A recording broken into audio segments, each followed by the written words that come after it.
is like a sword fight. You must think first, before you move. I'm ready. Coming from where we did, the average black man is either dead or in prison by 30. Stick to the music. It's better odds. Hey, OD, we gotta talk. Wu-Tang. It's the only way we can get to a better future. Look, I got more mouths to feed. So I'm ready to get busy. What's gonna be different this time? This time, I'm gonna have my brothers with me. I'll see every one of y'all as stars. It's the old dirty bastard, cause ain't no father to my style. What I'm trying to do is get all of us together to work in harmony so that our music can be complete. You know how many rappers is out there? Better than you? All of us, we've been through our shit. It could be me in a body bag right now. Let's use it. Let's make some music.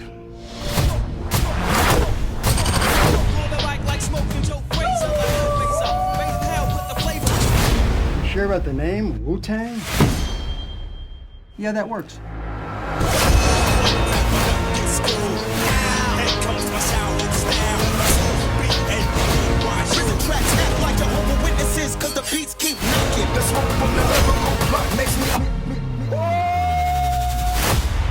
Hey, yo, you really think we gonna make it? We're gonna make it.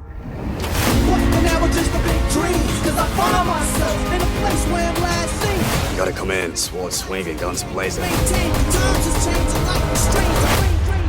You're about to be the next biggest star.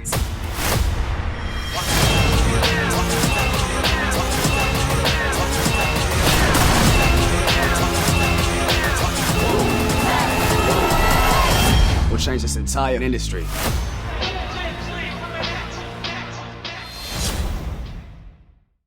What's going on, everybody? This is your man, Chuck Creekmur, a.k.a. Jigsaw from AllHipHop.com. Welcome to Urbanworld. This is the Hulu Spotlight conversation with the cast of Wu-Tang and American Saga.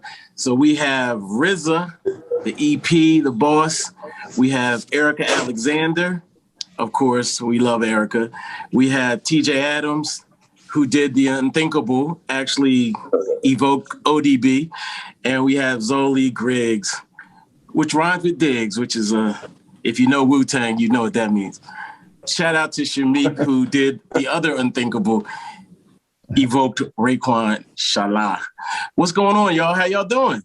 What up, Chuck, man? How you feeling? It's good to see y'all healthy, beautiful black skin. Right. Thanks for having us, Chuck. Thank you. Definitely. Let's talk about this season and how these characters are evolving. So RZA, I want you to talk about it first and then let each individual cast member talk about their character and how they've changed a little bit since season one. Well, thanks. Well, thanks for doing this. Season 2, you'll see us, the Wu-Tang Clan, really form and create their album 36 Chambers. The journey that these characters are going through is relevant to young people of any generation. And I think this cast, the way they absorbed the material and digested it back in front of the camera is amazing. Making a TV show is very difficult, but we also did it in the midst of COVID, a pandemic, and people had to quarantine before they come to set and all these different things. And I have a strong cast and a strong group of people who are willing to overcome challenges, and this cast done that. So with that note, I'll pass the microphone to the beautiful cast who I'm so thankful that you guys came through and did another season and represented. Ericka, how about you? You played the mother of Bobby. I want to ask you how she's evolved. I think the mother is consistent. That she evolved as a mother, that Linda Diggs is consistent to her children, to her child, that she sees them as people that need to be uniquely protected, because I think she sees the whole of who Bobby Diggs is. He is an artist, he's sensitive. He has strengths and powers that are beyond understanding. And she sees that he needs protection. He's in the basement creating, and she created a safe space for them to have stability and to bring their friends and to have a place for them to try out things and experiment. Where she's a consistent mother is that she also has a point of view that if he does not change his ways, that he will go down the hard way. And she says that to Bobby, but the whole time trying to create a way for him to come back from a dark place. And I think that her being a light, but also telling him the truth and not sugarcoating it is important, because if you have any awareness of strong men, especially strong Black men, you know they're going to go their own way. You have to allow them to have that space to make mistakes, but you don't want to have them make the mistake of doing something that they can't come back from. And she's afraid of that, like any mother. She's moved to Cleveland and to Ohio, and she's going on to her own life. But her problems follow her there, because anytime her children are in trouble, she's involved. So she's very much involved in her children's life, but she's also telling him that he must make a decision. He has a path, and he can either go down the way that she believes that he's born to do, his destiny, or he can choose to join, everyone else, which is a dark way to go. Watching the show as a viewer, with my family and sitting there, my father, missed that part of my life, right? And, he's now going on, 70, 79 years old. On the second episode, something happened in my household that was really beautiful. When Ericka delivered the line that she heard Confucius say, everyone has two lives, but your second life begins when you realize that you only have one life. The whole room just kind of just dropped, and everybody just, the light bulb went off.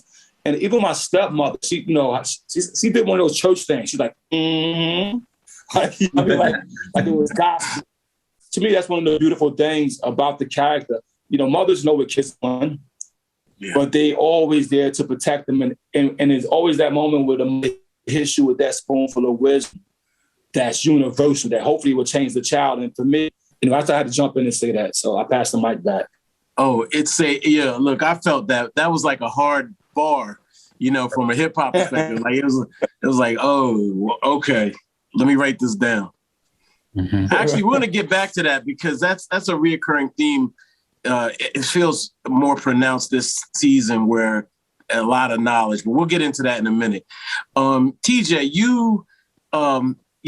I've always sang your raves in the last season, but this season we see A-Son, or the Old Dirty character, it gets some adversity. I'm not like, I'm like, whoa, I didn't know this stuff was happening. How was it for you to for you as the person that has to deliver that to people that may have never seen that before, for the Old Dirty character to actually, get hands put on him and stuff? Hey, well, I ain't gonna lie though, when I was reading this, I'm like, nah, I was literally like, I know they're not about to do me like this, but I heard that's a true story. It was dope to really portraying. I heard that ODB really took a shotgun out of somebody's hand, and that's actually really happened. So, but at first I wasn't feeling it, man. I was not feeling getting hands put on. And now everybody talking about it. Like my dad even said, he told my brother to watch over me because I got beat up in the show. I'm like, come on, man. Right. Okay. How about you, Zolee? You play Shuri. Is that how you say it? Shuri, yes. Shuri. Now, this, I've noticed the Black woman is very powerful in this show, and it's not almost explicitly stated because we're all focusing on the Wu-Tang. But can you speak on her role as that backbone? Of course.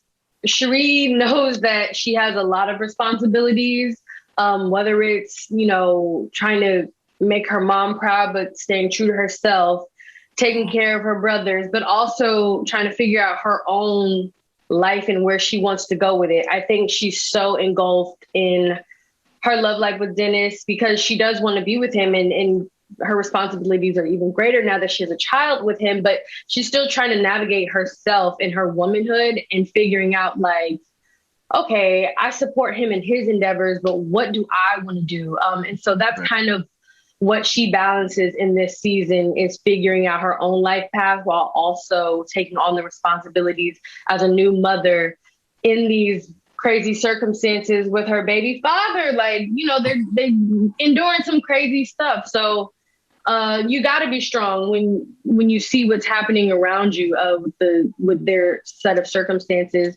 And I'm really excited for this season because there are a handful of new women that you see as the backbone, and just, you know, that the men get to come home to or get to confide in. So you'll see some of those ladies later on, and then you already saw Mecca, you know, from the first couple episodes, and even to see Bobby with a partner and seeing him happy and just kind of a vulnerability side has been really nice. So yeah, it's good to see the ladies. That's what's up. Shameik, you play the Raekwon character, Corey.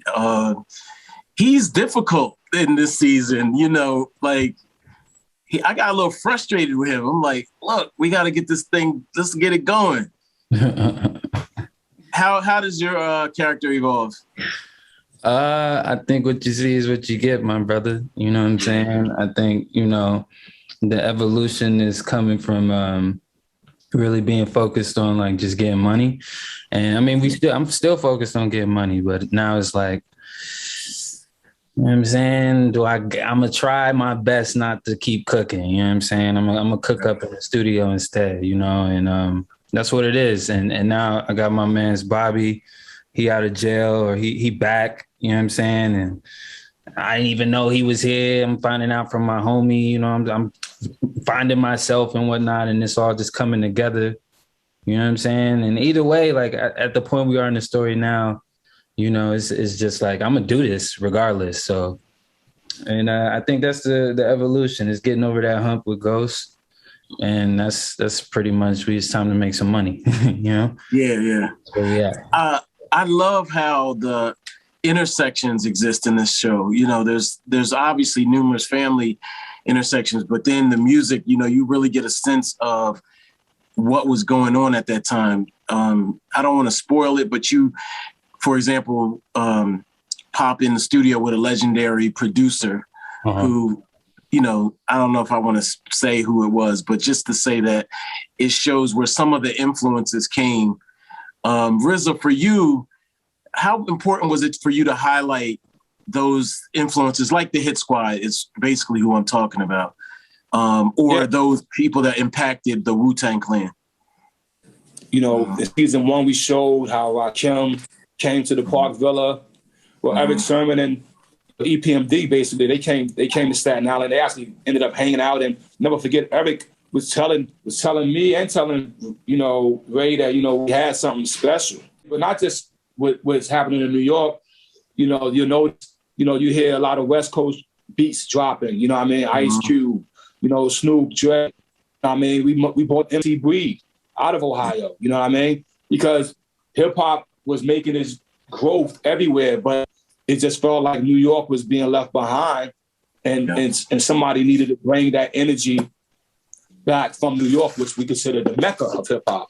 Leaders of the New School, Tribe Called Quest, all combining together, yo. And that energy right there, usually what happened, you know, on what's a track on somebody's album or some remix, right? But what if the whole community could make music like that continuously? I think the show is trying to show that Wu-Tang looked at what we was doing, looked at what was happening around us, and realized that, yo, our story deserves to be up here in the pantheon of hip hop history, and the way that we do it. You know what I mean? And blending those cultures together, boom, boom. Ericka, would you say, I don't know, this could be inaccurate, but I felt the family aspect's always been there, but this season it's felt even stronger to me. Am I right? Or am I just looking at it differently than I did before? Right, Chuck. But Wu-Tang is a family. Right. They're sorting it out. Men who have very strong personalities and individual ambitions. And they're trying to figure out how to make it all work as one. And they're going to figure out that they can do it, but they also have to remain apart. So it's like having a conversation and a negotiation with people who have, I guess their own ideas of what power is. And that's family. Family's difficult. I mean, if we think about what being Black in America is, it's always trying to find out who you are in a space where people didn't want to allow you to be. And I think Black African-American men have had a lot of difficulty in that. And the fact that they knew that they needed each other to survive, and that's very prominent in this space. And he makes it clear in the first 3 episodes. I mean, I give a lot of props to RZA and Alex A for writing that in. And I got to say something, Chuck, because Wu-Tang, an American Saga, I've always loved that title because I was a person who grew up with Little House on the Prairie and the Waltons. And they were seen as families, American families. And I think the genius in that is saying that this is an American family. This deserves that legacy. This deserves to be seen in the same light. And as we see them grow and we see them go through their ambition and their transformation, they become more together. But they also, as you try to get together with people, you also grow. And growth is difficult. So that's what being Black in America is about, is having to navigate and not just confront racism every day, but also how to be family in a place that just destroyed our family and our nature to do so. But we come back to each other or back to ourselves when we really endeavor to create family where there was supposed to be none. Shameik, did you have to talk to Ray? Did you have to get any jewels from him on this season? Yeah, I mean, honestly, I had a few voice recordings and, just a couple of things I was able to just kind of tap into, moments I could just refer to. OG took me to the Versus battle. So I was right there next to him. And, I had to sneak under his arm and shit, you know what I'm saying? I think. Which verses was it? Come on. It was the Ghost and Ray. The Ghost and Ray. Oh, I'm sorry. Oh. Yeah. But I went with OG and, okay. I was in the cut. OG and RZA. They call me OG. That's my I'm the triple OG. Yeah. I'm talking about RZA right there. So I was just in the cut. I had on my mask and everything. I just remember, I remember Ray being like, "Yo, only the artists in the room." He had no idea it was me, so I just had on the little mask. I was just in the cut, and I felt like I was being hypnotized or something, like watching the screen and just kind of like looking at him and Ghost and knowing like that's where we were going in the season. You know what I'm saying? And then during that whole, but your question was about Ray. So, I mean, I'm just a vessel, you know what I'm saying? The spirit is part of God. God is operating through this whole thing. So as far as I'm concerned, Raekwon's energy is involved with Wu-Tang and it's all happening the way it's supposed to happen. You know what I'm saying? So that's my answer to that. Okay. My bad on that. These verses, it's one after another, No, yeah. So that was a minute ago. Zolee, do you see yourself in this character at all, or can you relate to it, or are you acting? There's a lot. There's so much. It's almost like some of it is like I'm catching flashbacks. I'm seeing myself in some of these characters. I'm feeling I relate to a lot of these characters. And that's the beautiful thing. I'm glad to hear. That's the whole point of, what we're doing. So I'm glad to hear that. No, I'm definitely acting because, for instance, I can relate to Cherie as being a woman, as being a daughter, as being a sister, as being a girlfriend, but I can't relate to being a mother. What'd you say? Snappy. See? And I can relate to popping off on these young men when I rightfully have to do so. So, of course, I can relate. I have a bunch of brothers, as you can see, and I have brothers in real life as well. So, it's the same with them. But, yeah, the acting comes in when certain circumstances happen. Zolee doesn't endure drug deals and shootings and things like that. Like not at all. But when I'm in that situation in life, like, yeah. And like I said, being a mother, that's something that I don't know of yet. I have a dog, so that's as close as I could get to that as of right now. But, that's the fun part about it. And that's the whole point of the job, is to submerge yourself and to make it come true. So I'm glad you feel like, wow, I'm going back in the day. That's good. Yeah. Hey, Zolee, hold on. Now, I was wondering where the heck that line came from. I was like, I don't remember reading that. Did you make that line up in the episode, I think 2, where you say, you ask for where's Sheba? And he says, what? Picking up poop. He's like, raising a dog prepares you for raising a child. I didn't make that up, but I can relate to that. No, they have that in there, but we do miss Sheba. Emily slipped that one in, I guess, because Emily is not a mother either. In the writer's room, Emily is the one that was assigned to that episode. So, but I'm glad to hear you say that, because it's so on the nose right there. Right. I was thinking, like, it seems like every character has a lady, a woman, except Ray. Am I wrong here? Man, oh man. Let's talk a little bit, okay? Let's talk a little bit.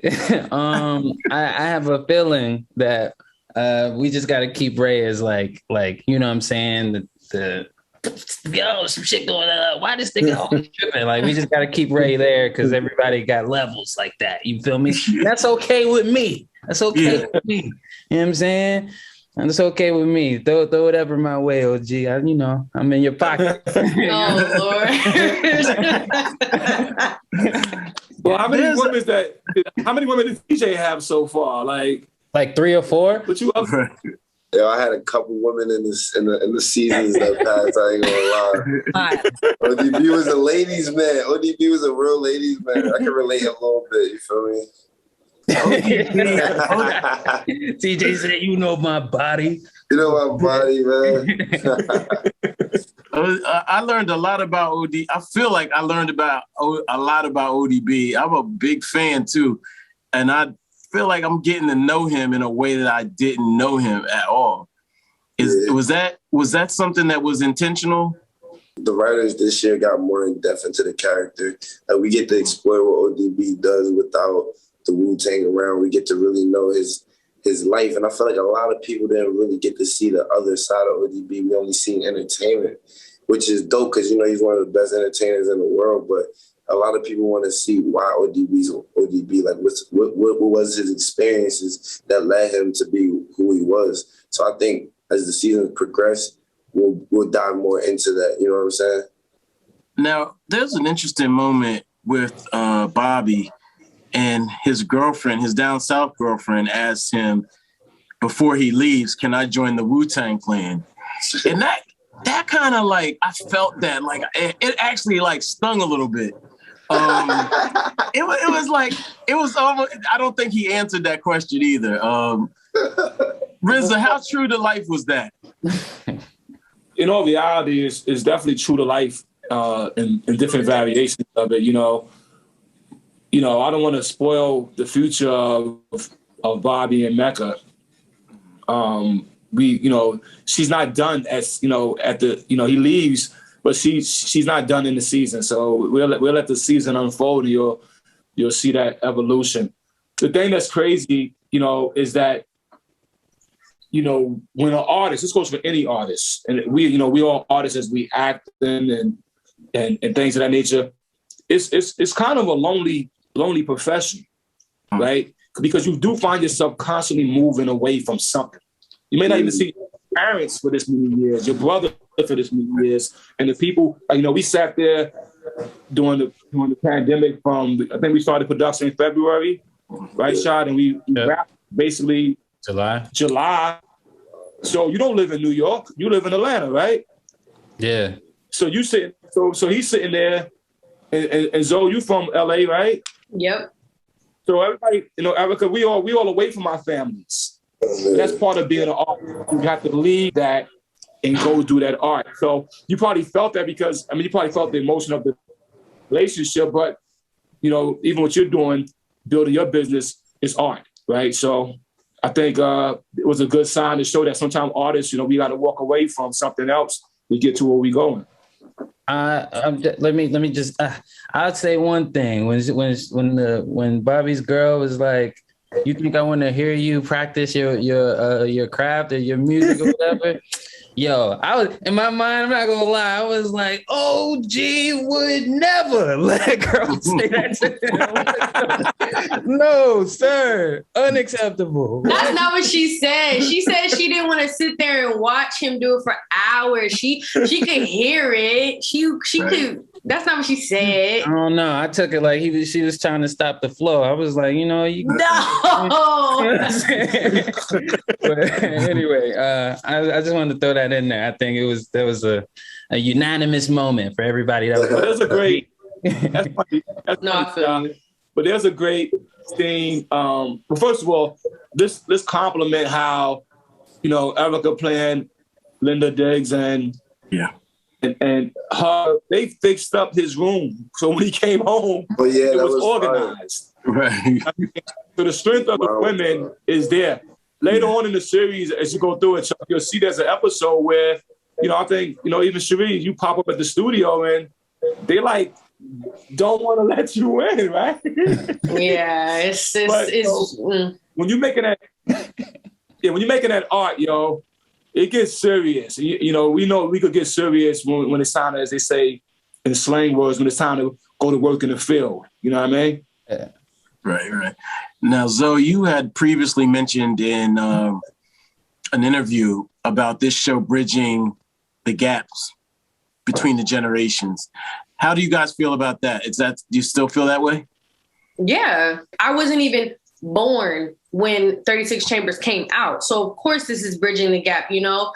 I think with my parents' generation, they got to see the uprise of Wu-Tang Clan. They got to see the West Coast versus East Coast, like rap battle and, you know, all the music that came out and, you know, and then our generation, it's like, we know of Wu-Tang Clan. We know that they're an iconic group, but we don't know the history. You know, there was a social media back then, so we can't look up like, oh, what did they do on this specific day? Like, were they beefing on Twitter? Like, there was none of that. So for them to have a show and to finally debut their personal lives and who they were before they were the Wu-Tang Clan, you know, I think it's beautiful. So many people on set, so many people out when we're out and about, they're like, you know, I didn't know that this was true. Like, this is fiction. Like, this must not be real. And I'm like, no, we're not talking about the Wu-Tang Clan yet. We haven't gotten there. We're talking about the boys. We're talking about Bobby, A-Son, like, you know, their actual names, who they were is just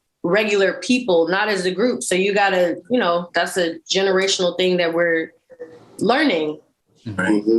I think just to piggyback on that, I think it's super fire. I learned so much from OG. You gotta understand, this man he's created a TV show around like his legacy, basically, right? It's on Hulu. You know what I'm saying? And I'm literally watching people like go play the 36 Chambers. You know what I'm saying? And get more hip and like it's reviving the fresh energy, because you know Wu-Tang, you go to a Wu-Tang concert, it's still sold out. It's still like the first time OG brought me to his concert was after we did Cutthroat City.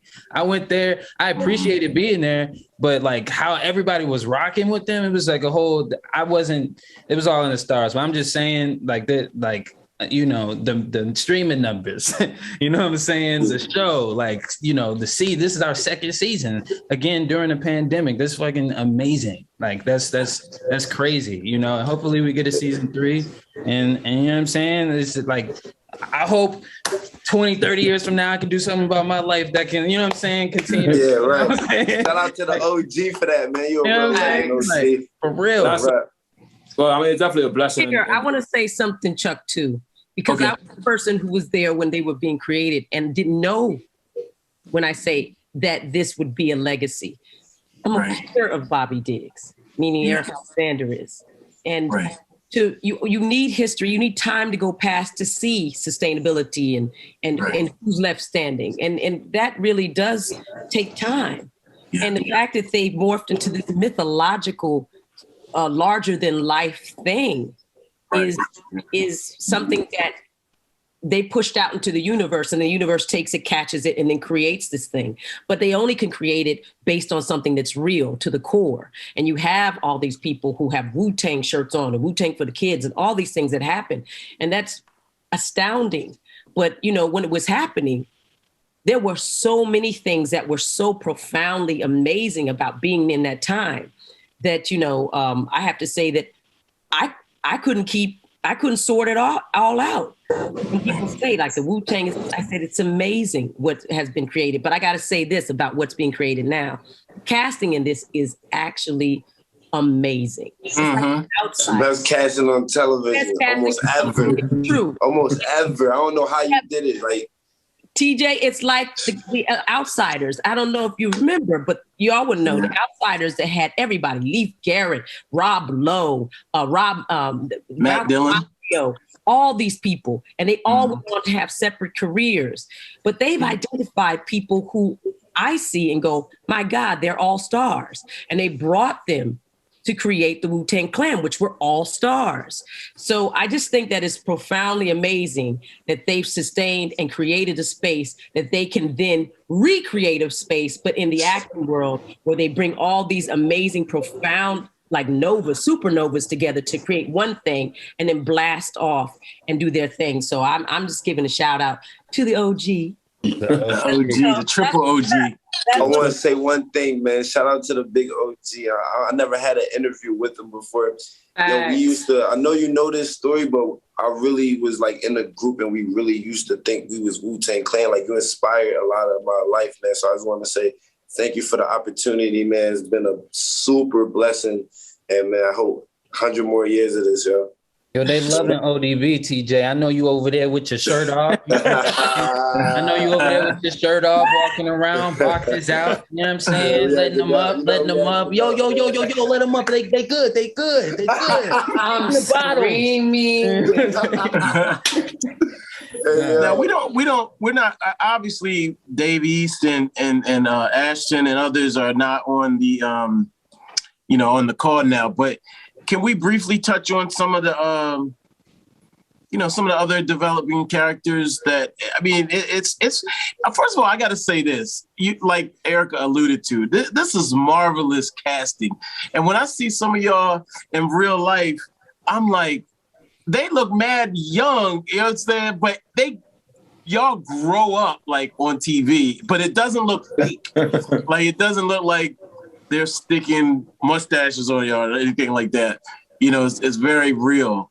So I want to just give whoever does the makeup or whatever a compliment in that regard. Because y'all really, like Divine, for example, I'm like, he looks just like Divine and acts like, kind of has that older swag. Elijah's wonderful. Yeah, Elijah's truly. You know, I can say a little bit about I can speak on the cast a little bit. You know, when you dig in for, cast, I direct films as well, but trying to find people that could embody the Wu-Tang spirit and then deliver it back, it wasn't an easy process. And it probably was really frustrating to the talent of, who actually ended up doing it, right? Because I'm a little bit weird when it comes to, even when I told somebody to rap on a verse, right? I just got this other thing about me that's probably uncomfortable as a person, but I got to do it to go. I mean, and it's a blessing that we ended up with such a group of talented people that not only have talent within themselves, but then multiplies that talent when they all come together. Ericka, I've been a fan of hers. I've watched Ericka with my mother, before my mother passed, you know what I mean? And we laughed together watching her, you know what I mean? And then to have her embody that, the TJ is almost like we got lucky, you know what I mean? Because I think Chris Robinson, who did the first episode, who set the pilot off, he mentioned, this is kid from Philly, I think you should really take a look at. And we took a look at TJ, and it was like, yeah, he's the one. And we had, not TJ, real quick, I had sons of my friends trying for this role. And I was like, man, I tell my man's son, no, you know what I mean? But, you know, and Zolee, she's not only embodying, you know, so she has a certain thing that I don't mind sharing with you. She actually embodies the feminine energy in my family, because, you know, this is a story, so we couldn't bring all my brothers and sisters in. I don't know if you ever read about me. I got a clan, right, of siblings. And so she actually embodies all of my sisters in one place, yo. And she's juggling that well, being the one that has to take care of everybody, take care of herself, keep her school grades right, as well as now a mother. And when I point to Sha as a creative force, that this young man has what it takes to let any energy he wants flow through him. He could have played probably a different character because he has that ability. But when we revealed that it was Raekwon, you know what I mean? You know, he just went right. Hey, yo, you wanted to play ODB, right? Nah, 100%. OG was like, who you want to play in the Wu-Tang? I was like, because my homie was like, yo, you got to play ODB. I was like, why? He was like, oh, baby, I like it raw. I told OG that. OG looked at me. He was like, no, you're not going to play it. When I first went in, I went in for your character. I went in for Sha when I first came in. Yeah. I was like, nah, that's not me. I don't like. And I'll say one last thing because they're not here to speak. You know, Ashton Sanders is once again a very unique talent, right? And for me, he just have these eyes, you know, like, you know, a lot of people ask me, why Ashton as Bobby? And it's like, yo, I'm not trying to, you know, to tell this story, you have to see an evolution of all these people. And I became I'm already in movies, I'm already this, and people heard me on interviews. What about the me that you don't know? What about before I was involved to this? Who was this kid that actually probably had a little bit more fear in him, a little bit more uncertainty in him? You know what I mean? And Ashton just had those eyes. And when I met him, I brought him in, I was just like, yeah, this is gonna be the kid. It was actually after I saw Equalizer too, but if we get more and more seasons and he could get the fangs in his mouth and bite through something like that, and whatever, it'll be fun. Unfortunately, we have to wrap this conversation up. I wish I could talk to y'all longer, but shout out to the whole Urban World team. Shout out to Hulu. Shout out to the whole Wu-Tang. Shout out to each and every one of you for bringing this marvelous project to life for a second season. And I'm definitely putting it in the air. There will be a third season announced any minute now, for sure. It's just that good. And they gave me access to the whole season. So I'm actually in LA now chilling, but I'm about to get busy. So yeah, so thank you all. So Chuck, you don't know this, but OG, he don't like that. You know what I mean? You should have kept that in. He don't like that. I gotta come over there and take that out your hands. You feel me? We got. No, I played myself. But any parting words? Any final words y'all have? Anybody got any final words? Real quick. If we don't get the Emmy, we're walking up on stage and we're taking it from you. You're gonna take the Emmy. Don't let us in the building because if they don't say Wu-Tang.